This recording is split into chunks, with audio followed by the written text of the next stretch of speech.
శాసనసభ్యులు మీ శాసనసభ్యులు కదా అధ్యక్ష, వారితో ఒకసారి సమావేశం పెట్టుకుంటే అధ్యక్ష, అడగండి అధ్యక్ష, చెప్తారు ఏ పని ఎందుకు జరిగిందో, ఏ కారణం వల్ల జరిగిందో అది తెలుస్తుంది. అంతేగాని పెద్దానికి గత ప్రభుత్వం అంటే గత ప్రభుత్వం ఏం చెప్తే చెప్పండి, ఇందాక చెప్పారు గత ప్రభుత్వం. సరే, ప్రభుత్వం మీ చేతిలో ఉంది, అధికారం ఎంక్వైరీ చేయండి, తప్పులు జరిగితే దాన్ని శిక్షించండి. ఎవరు వద్దన్నారు మిమ్మల్ని?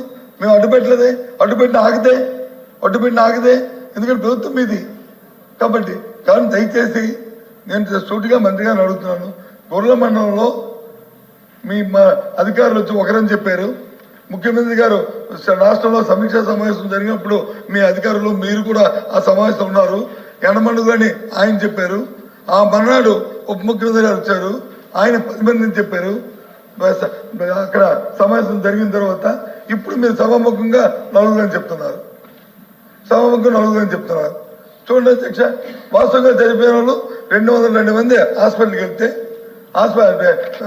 అక్కడ అడ్మిట్ అయితే వాళ్ళకి వచ్చి సౌకర్యం లేకపోయినా ఆ స్కూల్లో అంట అప్పుడు మేము కట్టిన స్కూల్లో ఏవైతే ఆ నాడు బలంలో బెంచీలు బాగున్నాయి కాబట్టి దాని మీద పెట్టి అక్కడ చేస్తే నేను చెప్పాను, ఏమయ్యా విజయనగరం హాస్పిటల్ ఉంది, వైజాగ్ హాస్పిటల్ ఉంది, ఆ పక్కన హాస్పిటల్ ఉంది, అది చేయండి.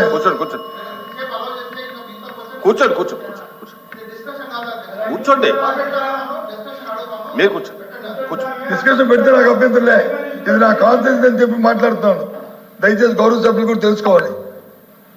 ఇది నియోజకవర్గంలో జరిగిన 13 మంది చనిపోయిన తాలూకా సమస్య. ఇదేమైనా మా సొంత అనుకోలేకపోతే ఎవరి మీద విమర్శించడానికో మాట్లాడుతున్న సమస్య కాదు. ఇది ఆ సమస్య కాదు. ఇది దయచేసి కాబట్టి మంత్రి గారిని నేను కోరుతుంది. మొదటిగా నేను చెప్పింది వచ్చి దాని గురించి మాట్లాడాను. ఆ తర్వాత వచ్చి అక్కడ ఇప్పుడు కూడా చెప్తున్నాను, ఇంకా పర్యవేక్షణ లోపం ఉంది, మెయింటెనెన్స్ లోపం ఉంది. అది మీ సబ్జెక్ట్ కాదు, అది పంచాయతీరాజ్ సంబంధించిన సబ్జెక్టు. దయచేసి అధికారులు కలెక్టర్కి ఆదేశాలు ఇవ్వండి. విశిక్షణ లేకుండా ఎక్కడా కూడా మెయింటెనెన్స్ కి ఇబ్బంది లేకుండా కార్యక్రమం జరగాలని ఆదేశించండి. ఆ విషయాలు రావు, అది నేను కోరుతుంది. అంతేగాని ఎవరి మీద బురద చల్లాలనో చేయాలనో చెప్పిన విషయం కాదని మీ ద్వారా చెప్తున్నాను అధ్యక్ష. దయచేసి ఎక్స్గ్రేస్ ఇవ్వడానికి మాత్రం ప్రయత్నం చేయండి. ఆ పేదవాళ్ళని ఆదుకోండి అధ్యక్ష. అసలు వెనుకబడిన జిల్లాలో వెళ్ళింది వాళ్ళకి చాలా మంది పిల్లలు అందించే పిల్లలు కుటుంబ పెద్దలు చనిపోయారు. ఆ కుటుంబాల పోషణ కోసం ఆలోచించమని చెప్పి ఒకసారి మీరు ఆలోచించమని చెప్పి మీ ద్వారా కోరుతున్నాను అధ్యక్ష. అచ్చునారి ఉపన్యాసాలు చాలా బాగున్నాయి అధ్యక్ష. ఆ నియోజకవర్గానికి పెద్దలు బొత్స సత్యబాబు గారు ప్రాతినిధ్యం వహించారు. మేము అధికారంలోకి వచ్చిన తర్వాత 2-3 మాసాలు ఇది జరిగింది అధ్యక్ష. మేము కూడా 15-20 సంవత్సరాలు లేనటువంటి వ్యాధులు, కలరా కానీ డయేరియా కానీ మనం వింటున్నామంటే బాధ కలుగుతుంది. దీనికి కారణం ఏంటి అధ్యక్ష? పారిశుద్ధ్యం, పరిశుభ్రత ఉండాలి, గ్రామ పంచాయతీలు యాక్టివ్గా ఉండాలి, మున్సిపాలిటీలు యాక్టివ్గా ఉండాలి, కార్పొరేషన్లు యాక్టివ్గా ఉండాలి. ఈ 3 యాక్టివ్గా లేకపోతే ఎవరు ఎన్ని చేసినా సరే దీన్ని అరికట్టలేమనేది అందరికీ తెలిసిన విషయం. 5 సంవత్సరాల అధ్యక్ష పంచాయతీలో పైసా ఖర్చు పెట్టారా? ఒక డ్రైన్ క్లీన్ చేశారా? ఒక ట్యాంక్ ఉంటే ట్యాంకులో ఒక పిడికిడు ఉపన్యాసాలు ఇవ్వడం కాదు. నేనే ఇస్తాను ఉపన్యాసం నేనే ఇస్తాను. మైక్ దొరికితే నేను ఉపన్యాసం ఇస్తాను. 5 years ఒక్క వాటర్ ట్యాంక్ లో అధ్యక్ష, ఒక పిడికిడు బ్లీచింగ్ వేసిన సందర్భాలు లేవు. పేదవాడికి ఒక టాయిలెట్ కట్టిన సందర్భాలు లేవు. జరగదు అధ్యక్ష, ఇది జరగాలని జరగకూడదు. మేము వచ్చిన తర్వాత మళ్ళీ పంచాయతీలను బలోపేతం చేస్తున్నాం, మున్సిపాలిటీలను బలోపేతం చేస్తున్నాం. 5 సంవత్సరాలు ఒక పంచాయతీకి ఒక పైసా ఇవ్వకపోతే కేంద్ర ప్రభుత్వం ఇచ్చిన డబ్బులు కూడా వీళ్ళు డైవర్ట్ చేసుకుంటే 4,000 కోట్లు ఈ 6 మాసాల్లో తెచ్చి పంచాయతీలు బలోపేతం చేసి కార్యక్రమం చేస్తుంది. సలహాలు ఇవ్వండి, తప్పే లేదు. ఇదంతా మీరు వచ్చిన 5 మాసాలకే జరిగిపోయింది. మీరే మొత్తం చేశారు. ఇది పంచాయతీరాజ్ డిపార్ట్మెంట్. మీరు చెప్పండి, కలెక్టివ్ డిపార్ట్మెంట్ అధ్యక్ష. హెల్త్ మినిస్టర్ లేదు, ఏమి డిప్యూటీ చీఫ్ మినిస్టర్ కాదా?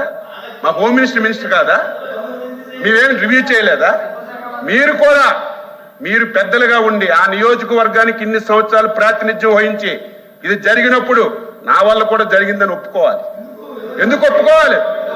కానీ ఏదో మాట ఉంది కదా, ఏదో 5 మాసాలకు జరిగిపోతాయి. నన్ను అధ్యక్ష ఒకటే చెప్తున్నాం, ప్రభుత్వం అందులో మా ముఖ్యమంత్రి గారు చాలా ఫీల్ అయ్యారు. ఎప్పుడూ ఇటువంటి ఇష్యూలు జరగలేదు, వచ్చిన 4-5 మాసాల్లో జరిగాయి. ఇక్కడ నుంచే జరగకూడదని ఎక్కడెక్కడ లోపాలు ఉన్నాయో మొత్తం మంచినీటి వ్యవస్థనంతటినీ ఎక్కడెక్కడి నుంచి వాటర్ వస్తుంది. ముందు ఒక పారిశుధ్యం మీద ఒక డ్రైవ్ ఇచ్చాం అధ్యక్ష. 4 రోజుల్లో మొత్తం కాలువలన్నీ క్లియర్ చేయమని చెప్పాం. ఏవైతే ట్యాంకులు ఉన్నాయో క్లియర్ చేయమని చెప్పాం. ఇవన్నీ చేస్తుంటే ఈరోజు ఎక్స్గ్రేషియో అడుగుతున్నారు అధ్యక్ష. ఏ స్వతంత్రం వచ్చిన తర్వాత ఇప్పుడే ప్రభుత్వం ఏర్పడిందా? గతంలో ప్రభుత్వాలు లేవా? దేనికి ఎక్స్గ్రేషియో ఇస్తున్నారు మీకు తెలీదా? ఎక్కడైనా డయేరియాతో చనిపోతే గత ప్రభుత్వాలు మీరు 5 సంవత్సరాలు ఎవరికైనా ఒక పైసా ఇచ్చారా? ఆ ప్రావిజన్ ఉందా? ఆ ప్రావిజన్ ఉంటే ఇవ్వడానికి ప్రయత్నం చేస్తున్నాం. దాని ఎక్స్గ్రేషియో ఇవ్వండి, 8 మంది ఇవ్వండి, 30 మంది చనిపోయారు చెప్తారు అధ్యక్ష. పేపర్లో వస్తే ఒక్కొక్క పేపర్ ఒక్కొక్కలాగా రాస్తారు. మీ పేపర్ 100 మంది అని రాసింది, ఇంకొక పేపర్ ఇంకొకలాగా రాసింది. ఇవన్నీ చూసిన తర్వాత అధ్యక్ష అక్కడైతే డయేరియా రావడం వాస్తవం, మరణాలు జరగడం వాస్తవం. అది రాకుండా అడ్డు పెట్టాలి. భవిష్యత్తులో స్వచ్ఛమైన మంచినీరు ఇవ్వాలి. దానికి కూడా మీరు ప్రజాప్రతినిధిగా బాధ్యత వహించాలి. ప్రజల్ని ఎడ్యుకేట్ చేయాలి, వ్యక్తిగత మరుగుదొడ్లు కట్టాలి. ఇవన్నీ చేస్తే తప్ప దీన్ని అరికట్టలేం. దయ ఉంచి మళ్ళీ ప్రసంగాలు చేయడం కాకుండా కలెక్టివ్ గవర్నమెంట్ తప్పనిసరిగా పంచాయతీరాజ్ వ్యవస్థను మళ్ళీ మా డిప్యూటీ చీఫ్ మినిస్టర్ గారు దాన్ని యాక్టివ్ చేస్తున్నారు. క్లోరినేషన్ చేస్తాం, డ్రైన్లు క్లియర్ చేస్తాం, మంచినీటి వ్యవస్థను చేసి రాకుండా చేయడానికి మేము అన్ని ప్రయత్నాలు చేస్తాం. చిత్తశుద్ధితో పనిచేస్తున్నామని చెప్పి మీ ద్వారా సభ్యులకు తెలియజేస్తున్నాం.